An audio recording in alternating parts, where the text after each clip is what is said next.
بدی کیا ہے نیکی کیا ہے میں جانتا ہوں، تم مجھے کیا جواب دو گے؟ یہ جواب صحیح ہوگا، لیکن جب تم دنیا کے کونے کونے تک یہودیت کو پہنچانے کی بات کرو گے تو بدی و نیکی کے معنی بدل جائیں گے۔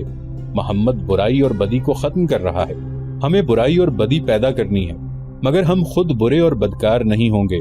اگر تم روئے زمین پر پھیلی ہوئی نسل انسانی کو اپنی غلامی کے جہنم میں ڈالنا چاہتے ہو تو غیر یہودیوں کو جنت دکھاؤ، انہیں جنت کی حوریں دکھاؤ، انہیں میٹھی شراب پلاؤ۔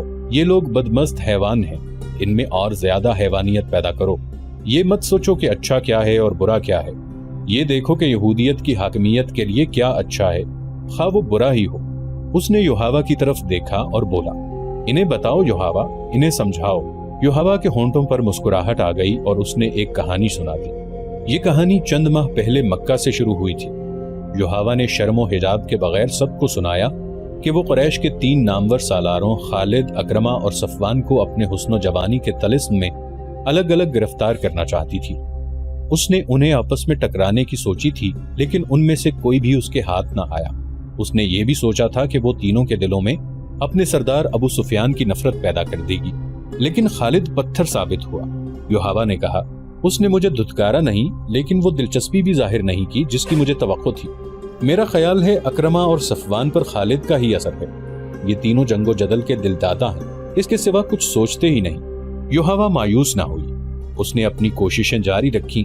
خالد سے اس نے توجہ جلد ہی ہٹا لی، کیونکہ اس کے دماغ میں یہی ایک سودا سمایا ہوا تھا کہ مسلمانوں کو میدان میں شکست دینی ہے اور رسول اکرم صلی اللہ علیہ وآلہ وسلم کو میدان جنگ میں یا جنگی قیدی بنا کر قتل کرنا ہے، نعوذ باللہ۔ ایک روز یوحوا مکہ سے 4 میل دور ایک گاؤں میں گئی اور دن کے پہلے پہر وہاں سے واپس چلی۔ اس کے ساتھ 2 لڑکیاں اور 3 آدمی تھے، وہ سب یہودی تھے اور 2 گھوڑوں والی گاڑی پر سوار تھے۔ ابھی آدھا رستہ بھی طے نہیں ہوا تھا کہ صحرائی آندھی آ گئی جو ریت کے ٹیلوں کو اڑا لے جاتی ہے۔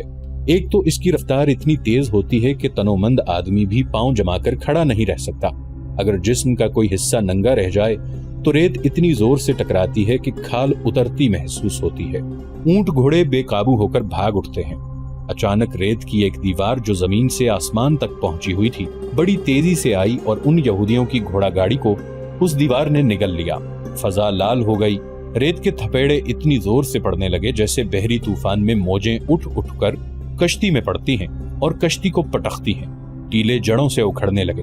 صحرائی آندھی میں رک کر کھڑے ہو جانا بہت ہی خطرناک ہوتا ہے۔ ریت اس طرح جسم سے ٹکرا کر وہیں اکٹھے ہونے لگتی ہے جیسے کوئی بیلچے سے ریت پھینک رہا ہو۔ کچھ دیر بعد وہاں ریت کی اونچی ڈھیری بن جاتی ہے اور اس میں ایک انسان دفن ہو جاتا ہے، مگر وہ زندہ نہیں رہ سکتا۔ آندھی ہمارے پہلو کی طرف سے آئی تھی، یوحوا نے سنایا۔ گھوڑے ریت سے لدے ہوئے جھکڑ برداشت نہ کر سکے اور بے لگام ہو گئے۔ انہوں نے اپنا رخ آندھی کے رخ کے مطابق کر لیا اور سرپٹ دوڑ پڑے۔ آگے چھوٹے بڑے گڑھے آ گئے۔ گھوڑا گاڑی بڑی زور سے اچھلتی ڈولتی اور بے لگام گھوڑوں کے رحم و کرم پر اڑی جا رہی تھی۔ گاڑی کے اندر اس قدر ریت آ رہی تھی کہ اپنا آپ بھی نظر نہیں آیا تھا۔ ایک جگہ گاڑی کے ایک طرف کے پہیے گڑھے میں چلے گئے یا دوسری طرف کے پہیے اونچی جگہ چڑھ گئے۔ گاڑی ایک طرف سے اتنی اوپر اٹھ گئی کہ اس کا پہلو کے بل گرنا یقینی تھا، لیکن گاڑی نہ گری۔ اسے اتنا سخت جھٹکا لگا کہ میں جو اس طرف بیٹھی تھی لڑک کر باہر جا گری۔ گاڑی آگے نکل گئی، میں قلع بازیاں کھاتی رہی۔ سنبھل کر اٹھی اور اپنے ساتھیوں کو پکارا، مگر آندھی کے زناٹوں اور اس کی چیخوں میں اپنی آواز مجھے بھی مشکل سے سنائی دے رہی تھی۔ میرے ساتھ گاڑی میں جو بیٹھے تھے انہوں نے شاید مجھے گرتے نہیں دیکھا تھا، اگر دیکھا تھا تو ان میں سے کسی میں اتنی ہمت نہ تھی کہ میرے پیچھے اود آتا تاکہ میں تنہا نہ رہتی۔ میں اتنی خوفزدہ کبھی نہیں ہوئی تھی اور میں کبھی ایسی خوفناک آندھی میں بھی نہیں پھنسی تھی۔ آندھی میں کچھ نظر نہیں آتا تھا، میرے نیچے کوئی راستہ نہیں تھا۔ مجھے یہ بھی معلوم تھا کہ گھوڑے صحیح راستے سے ہٹ کر نہ جانے گاڑی کو کس طرف لے آئے تھے۔ میں چہرے پر کپڑا ڈالے آندھی کے رخ میں جا رہی تھی، پاؤں جمتے نہیں تھے۔ یوحوا کو آندھی دھکیلتی جا رہی تھی۔ اچانک آندھی کی چیخیں بہت ہی بلند اور ڈراؤنی ہو گئیں۔ یوحوا پہلے نیچے گئی، وہ گھاٹی تھی جو وہ آندھی کے زور پر اتر گئی تھی۔ پھر وہ ایک دیوار سے ٹکرائی، یہ ریتلی مٹی کی دیوار تھی۔ یوحوا اس پر ہاتھ رکھ رکھ کر آگے چلتی گئی۔ یہ نشیبی جگہ تھی جس میں مٹی کے ٹیلے اور ٹنڈ منڈ سے صحرائی درخت بھی تھے۔ یہاں آندھی کی چیخیں ایسی ہو گئی تھیں جیسے بہت سی عورتیں چیخ چلا رہی ہوں۔ بعض چیخیں آندھی کی لگتی ہی نہیں تھیں، یہ انسانوں کی بھی نہیں لگتی تھیں، وہ چڑیلوں یا درندوں کی معلوم ہوتی تھیں۔ یہ یہودی حسینہ جو اپنے آپ کو نڈر اور دلیر سمجھتی تھی خوف سے رو پڑی۔ وہ جانتی تھی کہ آندھی تھم جائے گی، لیکن وہ یہ بھی جانتی تھی کہ کسی کے ہاتھ چڑھ گئی تو وہ اسے اس کے گھر نہیں اپنے گھر لے جائے گا، اور یہ بھی ہو سکتا تھا کہ کوئی اسے خراب کر کے قتل کر جائے۔ رات آ رہی تھی، بھیڑیوں کا خطرہ الگ تھا۔ کوئی اور خطرہ ہوتا تو یہ خطرہ موجود تھا کہ وہ مکہ کے راستے سے بھٹک آئی ہے۔ صحرا میں راستے کی تلاش ناممکن ہوتی ہے۔ بھٹکے ہوئے مسافر کا انجام موت ہوتا ہے۔ وہ تھکن سے نہیں، پیاس سے مرتا ہے۔ اسے اونٹ کے بڑبڑانے کی آواز آئی۔ اس کی دہشت زدگی بڑھ گئی، لیکن اسے آندھی کی آواز سمجھ کر اس نے دل کو تسلی دی۔ اسے کچھ بھی نظر نہیں آ رہا تھا۔ وہ مٹی کی دیوار پر ہاتھ رکھ رکھ کر جا رہی تھی۔ یہ دیوار بہت بڑا ٹیلا تھا جو آگے جا کر گھوم گیا۔ اونٹ کی آواز ایک بار پھر سنائی دی۔ اب یہ آواز بہت قریب سے آئی تھی، اتنی قریب سے کہ یوحوا رک کر پیچھے ہٹ آئی۔ اب اسے شک نہ رہا، یہ اونٹ ہی کی آواز تھی۔ اونٹ اکیلا نہیں ہو سکتا تھا، 2-3 آدمیوں کا وہاں ہونا ضروری تھا۔ یہ آدمی اس کے ہمدرد تو نہیں ہو سکتے تھے۔ وہ گناہ اور بدی کا دور تھا۔ یوحوا نے وہاں سے بھاگنے کا ارادہ کیا، لیکن کس طرف، کہاں؟ وہاں کوئی پناہ نہیں تھی۔ آندھی ٹیلوں اور خشک درختوں کے درمیان سے گزر کر ہیبت ناک چیخیں پیدا کر رہی تھی۔ یوحوا کے پاؤں جیسے زمین نے جکڑ لیے تھے۔ اسے اپنے ان آدمیوں پر غصہ آنے لگا جن کے ساتھ وہ گھوڑا گاڑی میں جا رہی تھی۔ انہیں اتنا بھی پتہ نہ چلا کہ وہ گاڑی سے گر گئی ہے۔ کوئی طاقت تھی جو اسے دھکیل کر ایک طرف لے گئی۔ وہاں سے دیوار کی طرح سیدھا کھڑا ٹیلا اندر کو چلا گیا تھا۔ یہ بڑی اچھی اوٹ تھی، وہ آندھی کے تھپیڑوں سے محفوظ ہو گئی۔ وہاں 3-4 گز دور تک وہ دیکھ بھی سکتی تھی۔ اسے اونٹ نظر نہیں آ رہا تھا۔ دیوار کے ساتھ ساتھ وہ اور اندر آ گئی تو ایک غار کا دہانہ دکھائی دیا، لیکن اس نے اندر جانے کی جرت نہ کی۔ وہ رک گئی۔ اندر آ جاؤ، اسے ایک آدمی کی آواز سنائی دی۔ باہر کیوں کھڑے ہو بھائی، اندر آ جاؤ۔ یوحوا کی بے اختیار چیخ نکل گئی اور وہ پیچھے کو دوڑی۔ جوں ہی وہ اس اوٹ سے باہر نکلی، آندھی نے اس کے اوپر اس طرح ریت پھینکی جیسے کسی نے بیلچے سے پھینکی ہو۔ یوحوا گھبرا کر پیچھے کو ہٹی۔ ایک آدمی جو پیچھے سے آیا تھا اس کے سامنے آن کھڑا ہوا۔ او، تم عورت ہو؟ اس آدمی نے پوچھا۔ اکیلی ہو؟ تم اکیلی نہیں ہو سکتی، میرے ساتھ 4 آدمی ہیں۔ یوحوا نے اپنا چہرہ اوڑھنی میں چھپا کر کہا۔ ان کے پاس گھوڑے ہیں، ان کے پاس تلواریں اور برچھیاں ہیں۔ کہاں ہیں وہ؟ اس آدمی نے کہا۔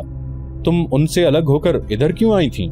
انہیں ادھر لے آؤ، بڑا اچھا غار ہے، ہم سب آسانی سے اس میں بیٹھ سکیں گے۔ یوحوا وہاں سے نہ ہلی۔ اس آدمی نے اسے 3 بار کہا کہ وہ ان آدمیوں کو ساتھ لے آئے، لیکن یوحوا کی زبان بند ہو گئی تھی۔ اس آدمی نے جھپٹا مار کر یوحوا کی اوڑھنی کھینچ لی۔ تم اس یہودی کی بیٹی نہیں ہو؟ اس آدمی نے پوچھا اور یوحوا کے باپ کا نام لے کر بولا۔ تم اکیلی ہو؟ ہاں، میں اکیلی ہوں، یوحوا نے روتی ہوئی آواز میں کہا۔ مجھ پر رحم کرو۔ یوحوا نے اسے بتا دیا کہ یہاں کس طرح پہنچی ہے۔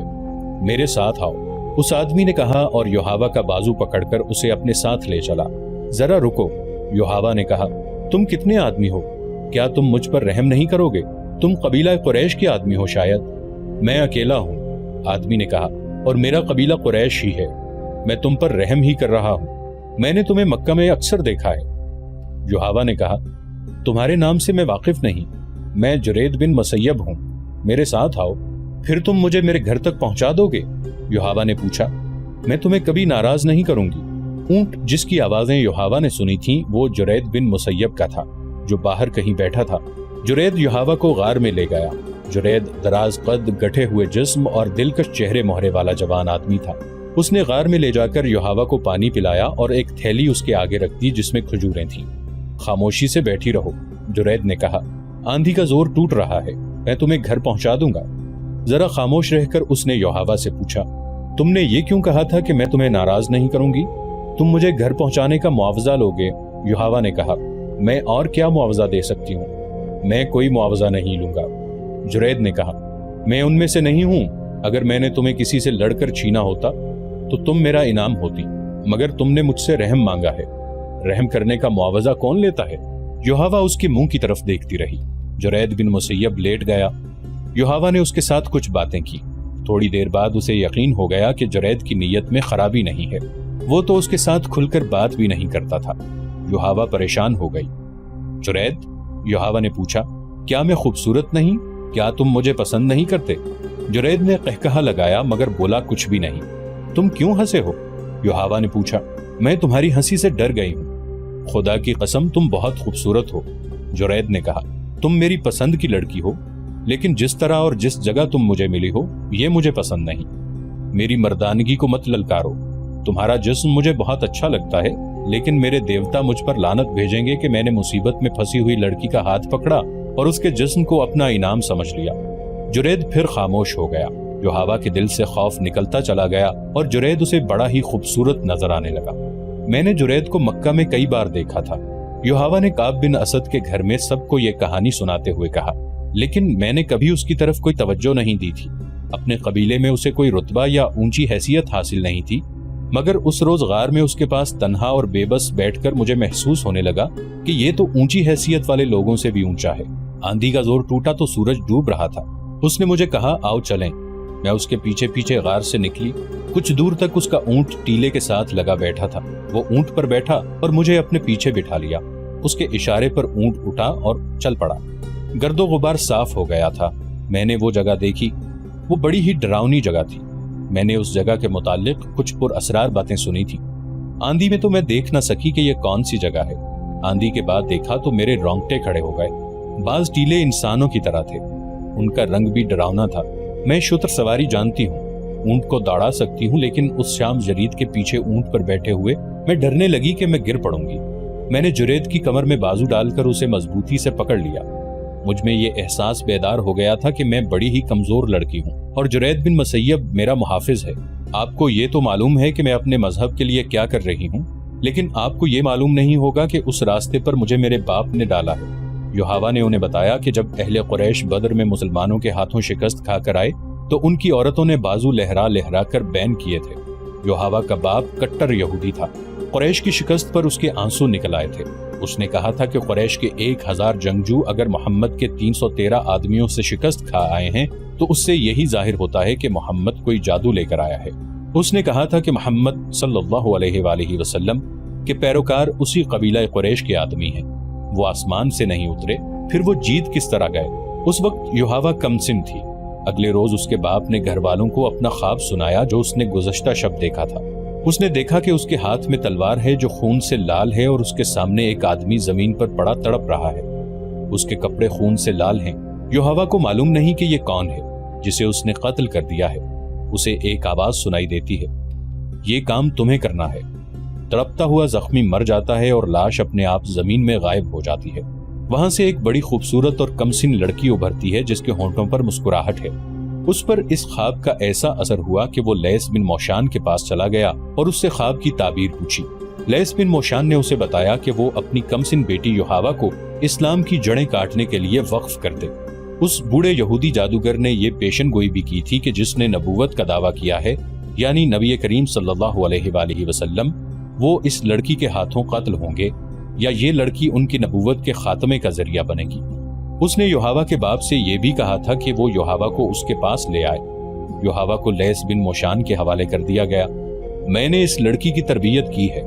لیس بن موشان نے یوحاوا کی بات کاٹ کر کہا، خدائے یہودا نے اسے جو حسن اور جو جسم دیا ہے یہ ایک دلکش تلوار ہے، یا اسے بڑا میٹھا زہر سمجھ لیں. اس نے قریش کو مسلمانوں سے ٹکرانے میں جو کام کیا ہے وہ تم میں سے کوئی نہیں کر سکتا. چھوٹے چھوٹے قبیلوں کے سرداروں کو اس لڑکی نے قریش کا اتحادی اور محمد صلی اللہ علیہ وآلہ وسلم کا دشمن بنایا ہے. اب اس نے محمد کے قتل کا جو انتظام مجھ سے کرایا ہے وہ اسی سے سنو. یوحاوا نے سنایا کہ لیس بن موشان نے اس میں ایسی جرت اور ایسی عقل پیدا کر دی ہے کہ وہ مردوں پر اپنے حسن کا جادو چلانے کی ماہر ہو گئی ہے.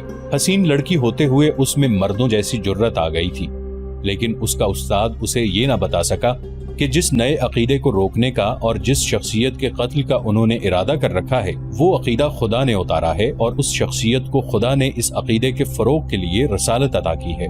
یوحاوا کی تربیت ایسی ہی ہوئی کہ وہ اپنے مذہب کو دنیا کا واحد سچا مذہب سمجھتی رہی اور یہ نہ سمجھ سکی کہ حق پرستوں پر اللہ کا ہاتھ ہوتا ہے. خدا نے اسے آندھی میں تنہا پھینک دیا، لیکن وہ خدا کا یہ اشارہ سمجھ نہ سکی. کہاں وہ جرت کے مقابلے میں اپنے آپ کو مردوں کے برابر سمجھتی تھی، کہاں وہ ایک کمزور اور بے بس لڑکی بن گئی. وہ مرد کے جسم سے نا آشنا نہیں تھی. جرید بن مسیب کا جسم بھی ایک مرد کا ہی جسم تھا، لیکن اس جسم کو وہ مقدس اور پاک سمجھنے لگی اور جرید اسے فرشتہ لگنے لگا. وجہ یہ تھی کہ وہ اس کے حسین چہرے، ریشم جیسے بالوں اور دلکش جسم سے ذرا بھی متاثر نہ ہوا تھا. یوحاوا پر جرید کے اس رویے کا یہ اثر ہوا کہ وہ جرید کے جسم میں کشش محسوس کرنے لگی۔